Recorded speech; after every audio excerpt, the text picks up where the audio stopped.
I don't even know what to say to niggas, man. I go through my hood and niggas be like, yo, what up? I be like, man, get the fuck out of here. I ain't talking to this nigga. What the fuck am I talking to this nigga for? You know what my grandfather told me? You don't get as far as the motherfuckers you talk to for no reason. You'll be successful as the motherfuckers that you talk to for no reason. What I mean is, if you spending your day talking to a nigga that ain't got nothing going on, what the fuck kind of information can he offer you? Can he help you learn something? Can he teach you something in the conversation? Leave me the fuck alone, man. Y'all niggas...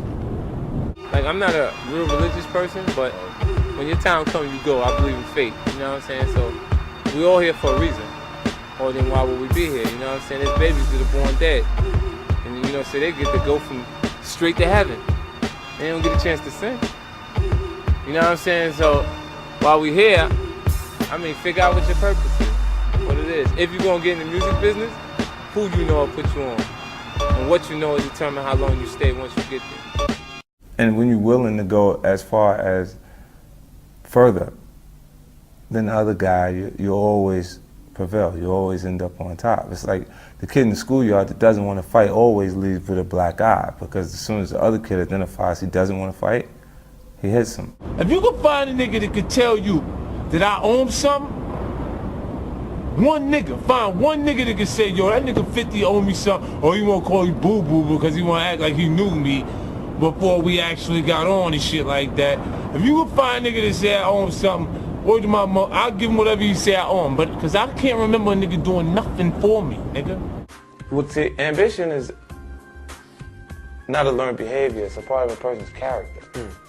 So if a person is really ambitious, like, that's what I meant when I said I'm gonna get rich or die trying. But because of people's perception of me and the information that they were given, that small piece of information that I'd been shot 9 times, they thought I meant it literally. Yeah. But a person that you see as a business person and is extremely determined to make things happen, say they're gonna get rich or die trying, you say, whoa, they're serious, they're gonna really do it. Got you. You see what I mean? And I don't see a limit. Like, I don't see a limit to how far I can actually go. Greed, I think, is something you might be able to point at someone who wants, that doesn't actually want to work for it. You know, I didn't have a plan B. I said it absolutely has to work. You know, so I stayed focused and I made it happen. When I'm coming up, niggas is like, yo, who with him? Like, who he with? Me, nigga. By myself, nigga. I do what the fuck I want to do. The actual system wasn't prepared for me. You know, I thought I was ready in '97. Right. And I didn't have a major record company marketing to promote my project until 2003. Right. You know, so for that time period, I had to run on my own energy. You know, I had to convince myself that I'm gonna make it. You know, regardless of how people felt at that time. And what it does is it makes you feel like, well, it made me feel like there's gonna be points that people are gonna mistake my confidence for arrogance, because they don't understand the process I went through. And how much I had to believe in myself in order to make these things happen. I feel like you can will yourself into a good space. Like, things that are meant to happen will. And if you believe in yourself enough, you can help yourself learn.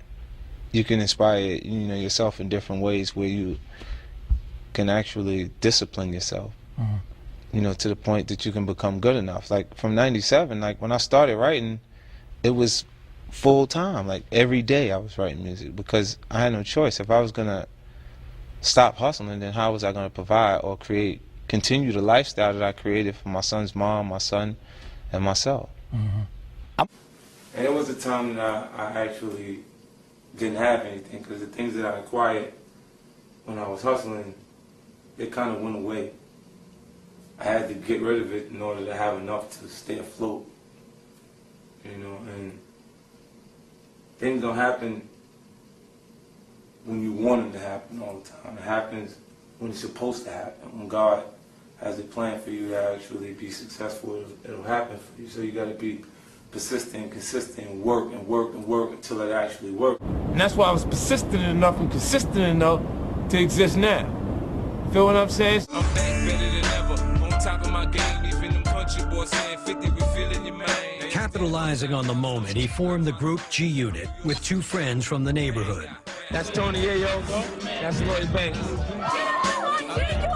With a growing reputation on the street, they hit the road, selling out show after show. For the first time, 50's music was paying off. I remember having like $80,000 in the house. I thought I was rich. It's like, this is gonna work. I know niggas be reading 48 Laws of Power, Robert Greene. Now you gonna read the 50th law, cause I done got with Robert Greene to create the new shit for you to read, nigga. See what I'm saying, man? Yeah, nigga, come on, man. Don't play with me that shit. 33 Strategies of War, The Art of Seduction. Come on, man. All that shit come from the hood, B. It's a parallel between corporate America and the hood, and it's obvious. You see me winning, don't you? And fucking old timers is looking like, yo, that young boy, he took a page out of my book. But they ain't make all of that fucking money off it that I made off it. So what that make me? That make me a better version of them niggas. The old school niggas. And you check out Fez Magazine, Felon Magazine, and fucking Don Diva and all that shit. For real, you getting ready to see a nigga just trying to reflect on the glory days. Baby, I had 10 bricks. Remember I bought you a gold watch, didn't I? Now I don't wanna hear that shit. Tell me that shit. You see what I'm saying? Now, this is the point right here where I don't want to see a nigga who had it, you know, don't got it no more.